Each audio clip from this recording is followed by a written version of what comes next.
Welcome back to the other side of the read pile. Today we're going to be looking at UZUMAKI Volume 3. This completes the UZUMAKI trilogy of volumes that I had and finishes the story up. As I predicted in the last video, this one gets super weird, but it also kind of explains what's going on at the very end. And it kind of makes everything make sense in a weird sort of way if you're familiar with another subgenre of horror. I think once we get to that, you'll kind of see what I mean by that. Anyways, let's just jump right in. Here's Kirie on the front. Yes, that is Kirie. I've been saying it wrong the whole time, apparently, but watching the anime helped me figure out how some of the words were pronounced. Mainly, the only one I really was getting wrong was her name, so sorry. So we jump right back into the cursed town of Kurôzu-cho with the first chapter in this, which is called The House. So they kind of live now in a bunch of these old row houses. The town has been kind of completely destroyed for the most part by hurricanes, 2 of them, and just continued whirlwinds that fly through the town and just keep on destroying everything. And no one really knows why they keep on showing up, and they seem to be like aimed at everything. They destroy specific things, but they leave other things untouched. And some of the things they leave untouched are these super old row houses. And no one wants to live there. They think it's horrible, but they kind of have to. And one of their neighbors is like this kind of freaky old lady, it looks like, and all of her clothes and everything she hangs up for the laundry has a ton of holes in it, which is sort of weird. And that's what her hand looks like, so that might explain what's going on. I don't really know what thorns have to do with spirals, but you can see they're kind of spiraling out of her skin to make the thorns, so I guess, I don't know, it's like kind of pointy little snail shell thorns. It's weird. But in the night, they hear some wailing, and her baby died, and they look in there, and they don't even show what happened with that, but they imply that basically the baby just exploded into a bunch of thorns, and it was pretty horrible. But, I mean, that's kind of what goes on here. So this was a very strange first couple of chapters in this book. I mean, it starts out with this, like, Monster of the Week story, and this is, like, a person that was, like, a peeping Tom or something. He was, like, just stuck in the wall and kind of obsessed with watching them, and he turns all into thorns and is all just disgusting, and I don't know. It's very strange. Maybe they're trying to say that he was like literally horny. I don't know. He just turned into a strange, like, porcupine, disgusting mess of awful, and it was just crazy. Just awful. So, I mean, that happens, and then that's done, and then it goes back to just whirlwinds again, and then that's kind of the theme for a while in this book is whirlwinds. So for a while, I was like thinking this book just kind of jumped the shark and was like, what is going on? Because this reporter's coming in to kind of report on what's happening in the town. And everyone she came in with dies, and she sees everything. She sees the pond with the whirlpool in it, and they're like, all these kids here, and they were tied up. So she lets them go, but it turns out they're the ones making all the whirlwinds, because they found out that if they blow their breath really hard, it makes tornadoes. And so they're just destroying everything and kind of like helping the town to just destroy everything, because it's like taking them over, as you can see by their freakish child faces. So they can like kind of ride in the tornadoes now. They figured out that they can just do that and kind of command them and fly through the air, and it's insane. But then this reporter meets up with Kirie, and she's out with her little brother, and they're kind of trying to collect food and live, because they live in one of these old row houses now with, you know, everyone else in town. Pretty much everyone lives there now. Everyone is in this house pretty much. They have nowhere else to go because the town has destroyed everything else. And then these kids show up to try to destroy the place, but they can't because the town won't let them really. So they keep throwing tornado after tornado at this place. Town won't let them blow it up. And I'm like, what is going on? So then this is kind of skips forward in time again, and they've just been dealing with this. And now there's the butterfly gang. And it's just this gang of dudes that fly around and also do the same thing the kids did. They're like, we can fly in tornadoes. Let's destroy things. Because, of course, let's just destroy things. Not help anyone. No, just destroy everything, because they're kind of crazy. And that's what they do. So they just fly around destroying everything. Oh, more snail people. They found some more snail people. That leads to something awful. Because finding more snail people means, hey, we're a bunch of really starving people. There's all these people living here. They're all hungry. They find an old map of the town that doesn't make any sense because it's just a spiral. This will come back later, but and they're flying around there. They have to leave. They get kicked out of their house, but then they smell food, and it turns out it's that butterfly gang, and they're like roasting the snail people. And yes, that's what they do now. They are eating the snail people, and it's absolutely disgusting, as you might expect. Just gross. Kirie brings up, those are people, and they're like, we don't care. They're delicious.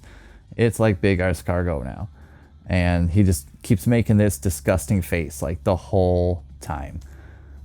And then, you know, he realizes, hey, there's like a bunch of females.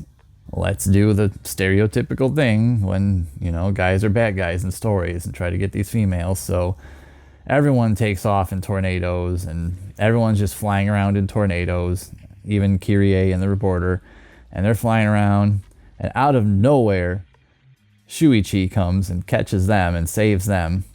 And then the guys in the tornadoes have gotten too overwhelmed with their power and get sucked into the pond in the center of the town, which is pretty much where everything goes. It's at the center. Everything spirals towards that one whirlpool. They just find them, you know, so they're fine. At this point, we kind of learn more about the fact that they can't actually get out of this town. The reporter talks about how she tried to leave, and it basically everything just got crazy and like a fun house, and she got all disoriented and had to go back. So everyone learns, oh, we're trying to leave by boat. They can't. Whirlpools show up and just suck them up. They're gone.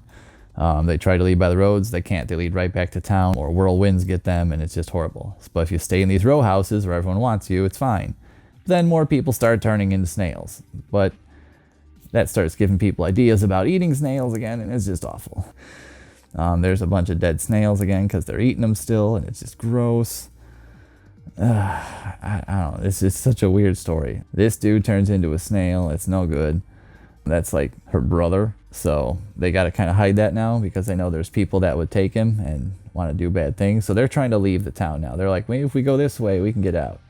And there's this guy who's just trying to fix all these row houses. I got to fix these houses. And every time he's hammering with his hammer and nails, it's making more tornadoes. Every hammer stroke makes tornadoes. But he's just building all these houses up. And it's like, why? Everything is crazy, all spiraled out. It's very trippy. But this is kind of visually where things start to maybe make a little bit more sense if you're familiar with any kind of like Lovecraft lore. And we'll see where that's going in a moment. But yeah, this is absolutely gross. They got a guy, one of their own, that turned into a snail man. And he sucked back into his shell so that he wouldn't get killed by them. And this freakazoid crawls in there head first and just starts eating the thing, just munching on it. And he crawls in there and he just gets his whole body up in this like snail shell. It's absolutely gross. Like he's just all up in there. In the anime, this was absolutely disturbing. And then they're all like, no, leave some for us. And he's like only feet sticking out of there now, and he's still in there eating it all. Like it's like, what is going on? What is happening? And so now they know they really got to get out of there because her brother, as we mentioned, is kind of turning into a snail now, and that's bad. Time is starting to swirl, like nothing makes sense. The tree trunks have all these like things. This is Shuichi seeing the ghost of his dad, you know, built in, saying, you know, go back. This poor kid, he's starting to eat the plants because he's a snail boy. These freaks catch up to him. You know, he's still in one piece. This is the guy that was inside the snail. Gross. And they're like, hey, what you got there? Is that a snail shell? And they're like, no, he's wearing a backpack. Get away. But, you know, then he turns into a snail and everyone sees it. So they're going to come get him, and they can't. So they're trying to, like, get this little kid to go away. They throw him down a mountain. It's crazy. He's trying to escape, and these guys just get so hungry that they just spiral out. Like, what? They all just turn into spiral dudes and just flop around on the ground like noodle people. It's like, what is happening? What is going on? They're just flopping around. And seeing this again in the anime in motion was frightening. I wish that the anime had been better. But anyways, that map from earlier makes a lot more sense now, because they get back to town because the road that led them away from town leads straight to town because, of course, it's a spiral.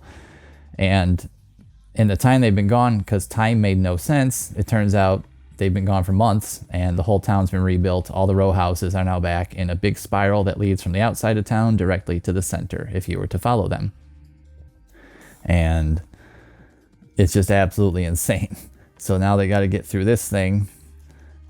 which, you know, there's just all the dead bodies. And then there's this guy. He was the guy who was building the houses before. Now he's just clearing out all the dead guys just so that all the ones that are inside the houses can keep working, because everyone inside the houses are all just spiraled up together. That's what they all look like. They're all just one big entity now, one part of the spiral, and they just build. They build and build and build and create this big spiral row house that goes straight to the center of town. That's where all the smoke is.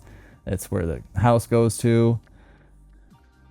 They're trying to run through it, and the reporter actually gets stuck because they're building it so fast that they just close it all up behind, and she's just gone.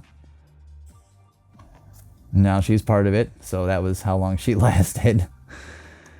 And but once it's connected and it's all completed, all the people inside just are gone.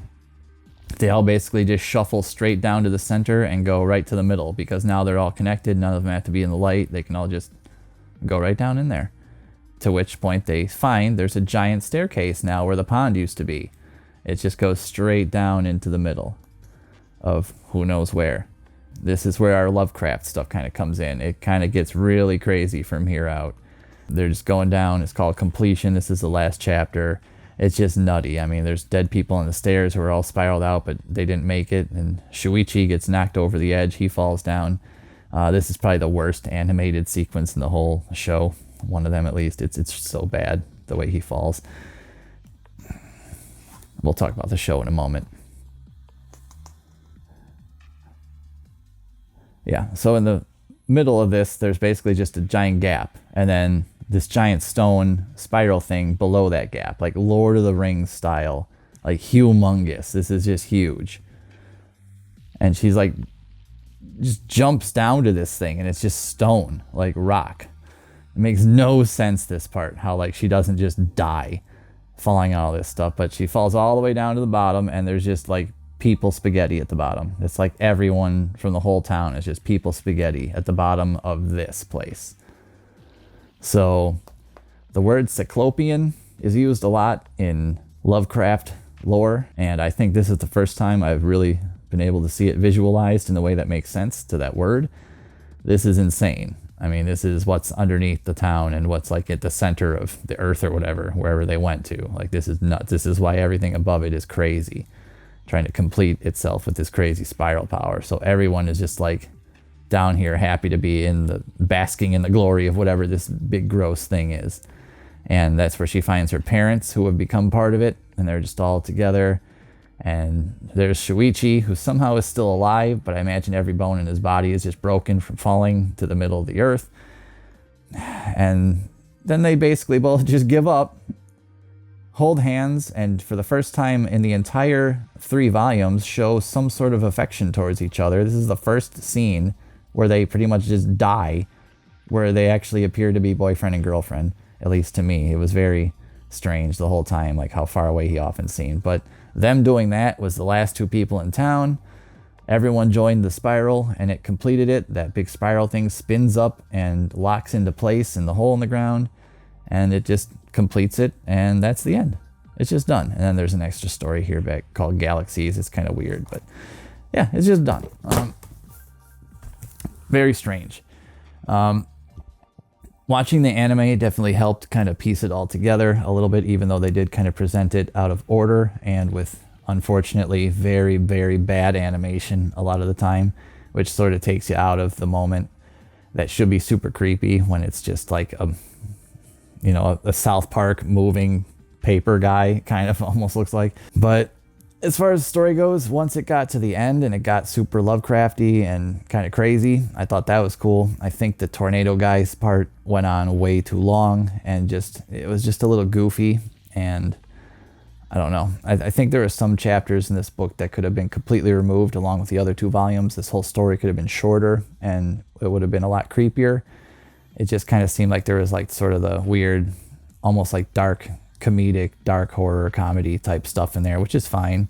A lot of horror has comedy in it also. It just, for this one, for me at least, took me out of it sometimes.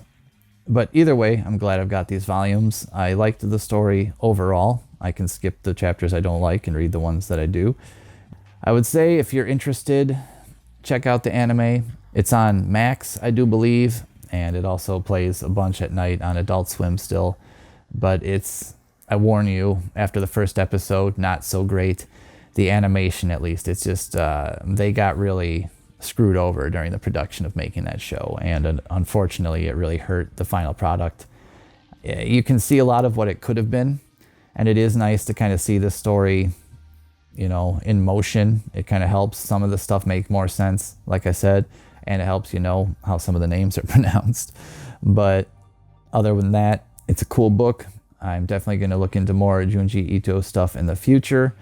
I have a couple other of his books, like I mentioned, but I think for now we're going to take a break and we're going to read some different stuff and go a different direction for a little bit. Maybe another horror book, maybe not a horror book. I don't know. I kind of like the horror stuff though, so we might keep that going for a while, keep the theme up.